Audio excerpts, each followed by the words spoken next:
Sir ఎప్పుడు వచ్చినా mini మోటార్లనే వస్తాడు, విమానం దిగినాక పెద్ద కార్లలోనే పోతాడు, ప్రచారానికి వచ్చినప్పుడు ఎక్కడికి పోయినా హెలికాప్టర్లలోనే పోతుంటాడు. మరి ఇక దేశానికి హోంమంత్రి అంటే గా మాత్రం ఉంటుంది పతారా.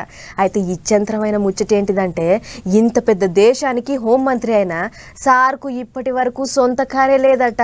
అవునంటే మేము చెప్తున్న ముచ్చట కాదు, ఇది స్వయంగా సార్ చెప్పిన ముచ్చటే. ధనిక దేశానికి గరీబ్ హోం మంత్రి ఉన్నాడు.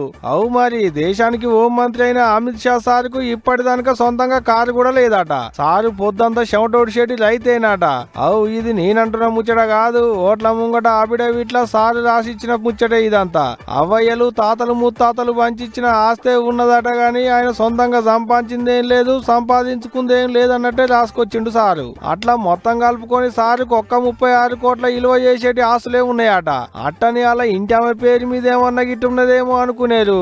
ఆమె పేరు మీద 30 కోట్లది అనుకున్నదట. సారు పేరు మీద అయితే 20 కోట్ల చరాస్తులు 16 కోట్ల స్థిరాస్తులు ఉన్నాయట.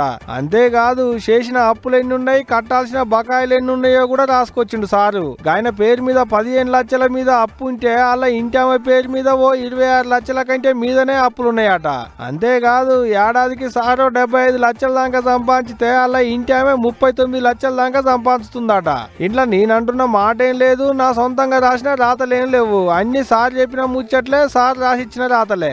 ఆవు పార్లమెంటు ఓట్ల ముంగట సారు ఆస్తులు ఎన్ని ఉన్నాయి, ఏంది కథ అనేటి వివరాలన్నీ అఫిడవిట్ల రాసి ఓట్ల అధికారులకు రాసిచ్చిండు అమిత్ షా సారు. మాకుంది గింతే, మాకున్న ఆస్తులు గియ్యేనని ఎన్నికల సంఘానికి చెప్పిండు సారు. ఇది కూడా ఓ రూల్ కాబట్టి ఇప్పుడు గదే ముచ్చట్ని మీకు చెప్పుదామని పట్టుకొచ్చినాం. చల్ ఏండ్లకేంచి రాజకీయాలు ఉంటున్నాడు, పెద్ద పెద్ద పదవులు చేస్తున్నాడు, దేశానికి హోం మంత్రి ఉంటున్నాడు, సొంత కారు కూడా లేకపోవుడేంది అని ముక్కులు ఇరవకూరి.